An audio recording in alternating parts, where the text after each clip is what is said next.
دکھاتا آگ ہے، برساتا پانی ہے، بجلی چمکتی ہے، پانی برستا ہے. وَيُرْسِلُ الصَّوَاعِقَ فَيُصِيبُ بِهَا مَن يَشَاءُ وَهُمْ يُجَادِلُونَ فِي اللَّهِ، وہی ہے جو کڑکتی ہوئی بجلیاں بھیجتا ہے، کڑکتی ہوئی بجلیاں بھیجتا ہے، وہ جس پر چاہتا ہے مصیبت بنا کے گرا دیتا ہے.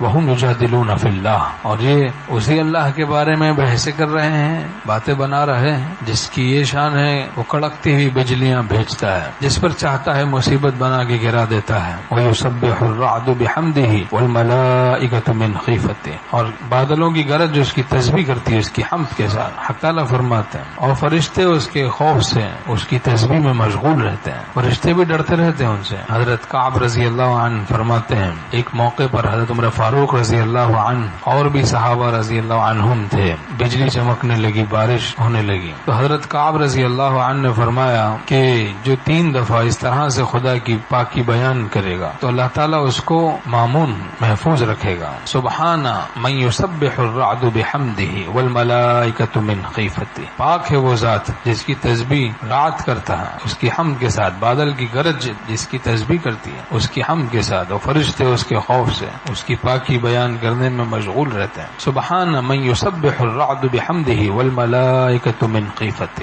سبحان من یسبح الرعد بحمدہ والملائکۃ من خیفتہ. اب صحابہ رضی اللہ عنہم نے اس طرح تسبیح کی اور سب مامون رہے. مظاہر حق میں یہ روایت ہے. اللہ تعالی ہم سب کی حفاظت فرمائے. تو بھائی اللہ سے رجوع کرنا چاہیے، ہمارا دین رجوع اللہ سکھاتا ہے، ہر وقت کسی نہ کسی بہانے سے رجوع اللہ کرو.